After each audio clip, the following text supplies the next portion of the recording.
माताओं और बहनों को मेरा नमस्कार। आइए आज हम सुनते हैं आशा भगवती कथा। प्राचीन समय की बात है। हिमाचल नाम के एक राजा हुआ करते थे, जिनके दो पुत्रियां थी। एक का नाम गौर एवं दूसरी का नाम पार्वती था। एक बार राजा हिमाचल के दिमाग में एक सवाल आया, आखिर राज्य की जनता, सैनिक एवं राज परिवार के लोग किसके भाग्य का खाते हैं। अपने सवाल के जवाब की तलाश में राजा ने पार्वती तथा गौरा को अपने पास बुलाया तथा उनसे एक सवाल पूछा, तुम किसके भाग्य का खाती हो। इस पर गौरा ने अपने पिता यानी राजा के भाग्य का खाने की बात कही, जबकि पार्वती ने स्वयं के भाग्य का ही खाने की बात कही। यह सुनकर राजा हिमाचल को बेहद क्रोध आया तथा अपने मंत्री को बुलाकर गौरा के लिए अच्छे घराने का राजकुमार तथा पार्वती के लिए भिखारी वर खोजने को कहा। मंत्री राजा की सलाह पर आज्ञा पालन के लिए वर की तलाश में निकल पड़ा। अपने कार्य की तलाश में मंत्री जंगल से गुजर रहे थे कि राह में भगवान शंकर भिखारी का रूप धारण कर बैठ गए। मंत्री को अपना कार्य आसानी से पूरा होते दिखाई दिया। उसने पार्वती का विवाह उस भिखारी के साथ तथा गौरी का विवाह एक सुंदर राजकुमार के साथ तय कर दिया। हिमाचल ने कुछ दिन बाद विवाह का मुहूर्त निकलवा दिया। निश्चित तिथि को पार्वती व गौरी की बारात पहुंची। राजा ने गौरी की बारात का बहुत आदर सत्कार किया तथा बेहद धूमधाम के साथ विवाह संपन्न करवाकर ढेर सारा दहेज देकर उसे विदा किया। वहीं पार्वती की बारात का कोई आदर सत्कार नहीं किया। पिता ने कन्यादान कर पार्वती को विदा कर दिया। शिवजी पार्वती को लेकर कैलाश पर्वत पर आ गए। यहाँ आते ही उमा के साथ अजीब घटना घटने लगी। वह जहाँ भी पैर रखती वहाँ से घास गायब हो जाती थी।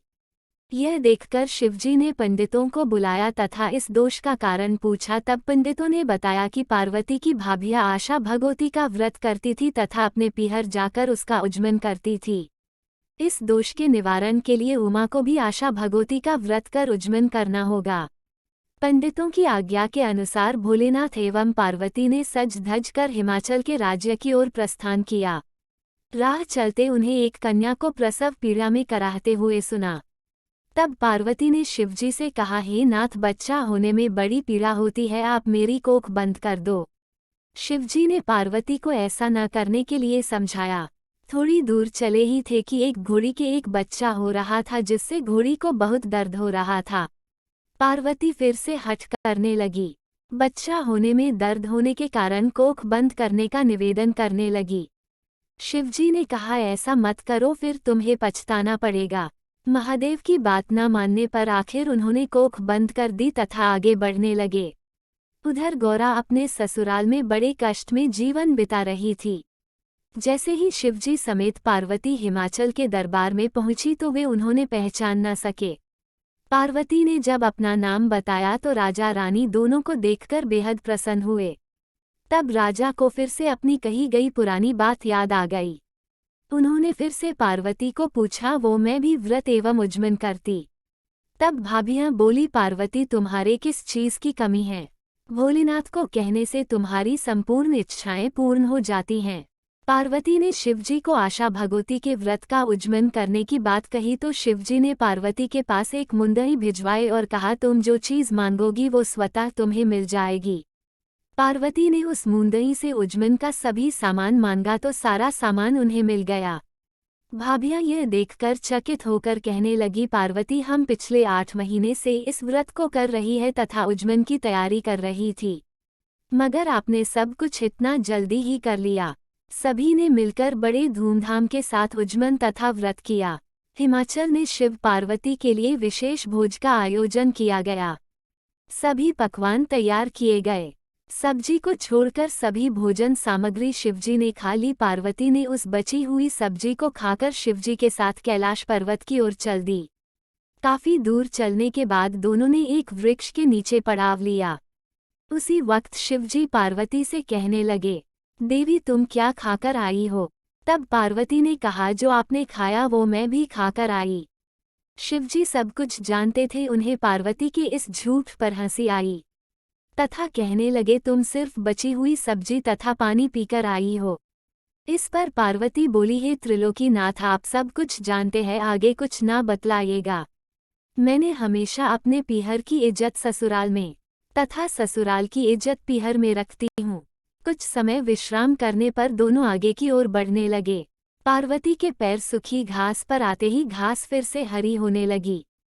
थोड़ी ही दूर चलने पर वहां पर एक घोड़ी का बच्चा खेल रहा था। यह उसी घोड़ी का बच्चा था जो पहले बच्चा होने की पीड़ा से कष्ट झेल रही थी। यह देखकर पार्वती अपने कोख फिर से खोलने को कहने लगी। शिवजी बोले, देवी मैंने आपको पहले ही मना किया था कि कोख बंद मत कराओ।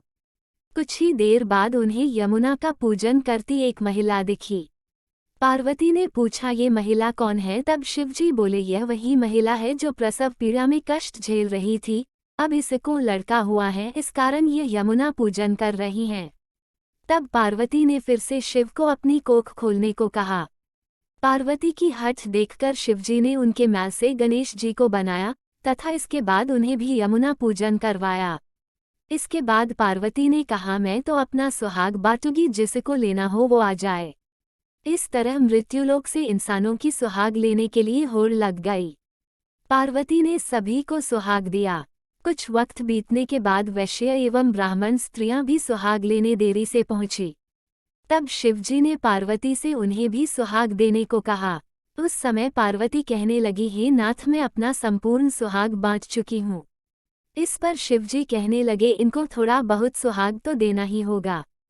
तब देवी पार्वती ने देरी से आई उन स्त्रियों को निराश न करने के लिए उन्हें भी थोड़ा थोड़ा सुहाग दे दिया।